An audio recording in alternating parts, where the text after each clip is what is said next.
What's your spicy take? You're from the soapbox. You want to give up? I mean, I kind of got two.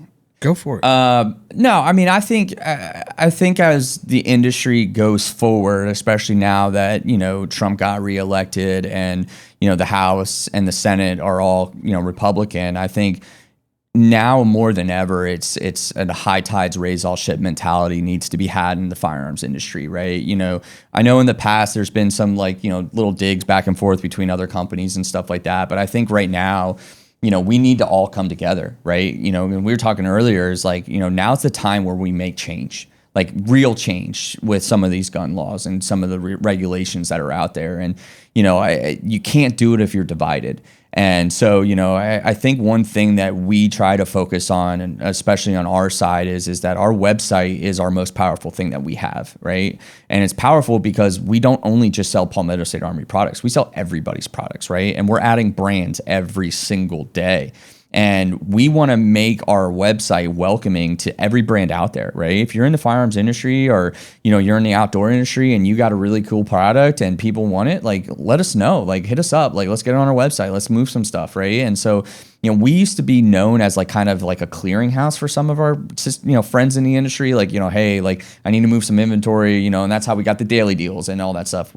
Now I think it's more so we're starting to, more people are coming to our website and buying non-PSA products because we just have that big of a variety, right? And so it kind of just goes back to that mindset though of we want to be welcoming. We want people to bring together. We want people to focus on buying firearms and training with them. I don't want people to buy a firearm and put it in their safe. I want people to buy a firearm and I want them to train with it. I want them to know how to use it. I want them to feel comfortable using it, right?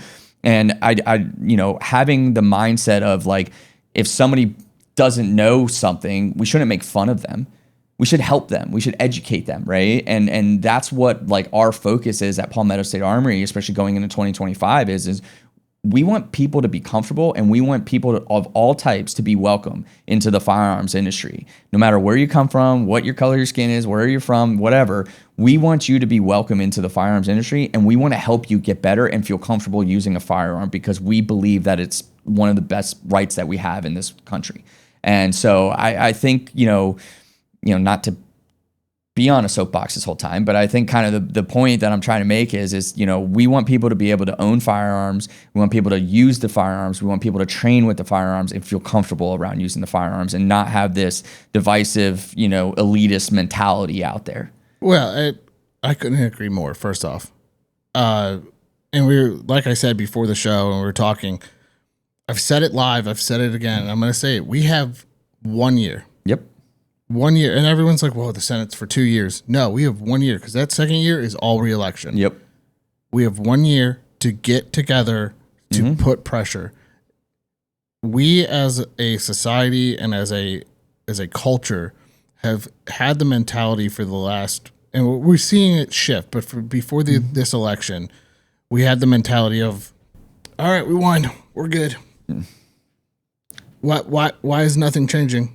Why didn't they not change anything? Hold up.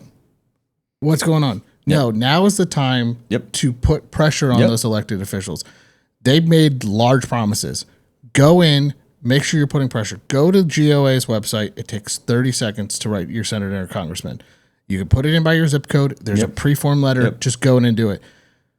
Now's the time that also, and you brought it up, and I'm going to bounce off of you, is as an industry, we need to come together and not push. I mean, we're gonna see it. We already know. Yep. We historically we talked about it during this election and in inner circles, the Trump slump. Yep. No, I was just gonna touch base on it. And now's the time to work together. Come up with co-branded marketing material, come up with stuff and push and drive because that's the only way we're going to thrive. 100%. No, I mean, I agree. I think, obviously we saw it last time Trump was elected, the Trump slump, right? No one was prepared for that. And I think this, going forward, I think if you're not innovating or doing something unique, you're not going to survive, right? And I think that's why, Jamin every day is constantly pushing innovate, right? Let's hire more engineers, let's hire more R&D, let's hire more stuff, right? We want to keep going. We want to keep, pushing the needle forward because of that mentality. And so, but to your point,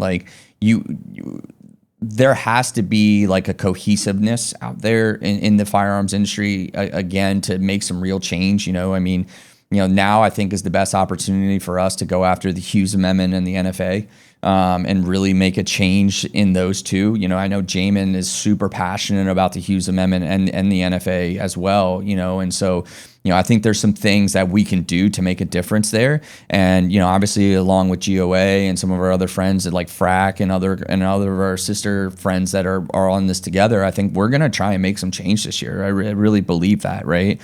And I think if more people got involved and were passionate about it, like we can make even better change. Yeah. And we've got bills sitting in the House and the Senate right now. The Shush Act and the Hearing Suppression or Hearing Safe Act. Yeah. They're there. Yep. Now is the time to go. Let's get suppressors. Yep. And once we get suppressors, it's just a waterfall of let's go after this. And personally, I think with the number of pistol-based firearms that are out there and the proof that SBR laws are dumber than dumb. Yeah, because a 15.9 inch barrel makes it worse than a 16-inch. Oh yeah, it's more hideable. What are you talking about? What do you mean? I'm hoping we get suppressors off the books, SBRs, SBSs. Just keep pushing. I mean, listen, Canada has SBSs. Why can't we? Yeah, no, 100%. I think there's a real chance, and I truly believe this. Obviously the Shush Act and the Hearing Protection Act, that's one thing, but I think there's a real chance that we can make a change where you can at least just get your suppressor over the counter, right? And like you might still have to do your fingerprints and all that stuff, right? But like I think that there's a way that we can get where you go in, you do your $200 tax stamp, you do your digital fingerprints, you submit everything, they run the background check immediately, right? They run it right then and there, and you come back approved, everything gets submitted, and you walk out your suppressor. I think that there is a chance for that to happen. I think that I'd love for the Hearing Protection Act or the Shush Act, I would love for that, but I think there's a better chance for people to get it over the counter that way.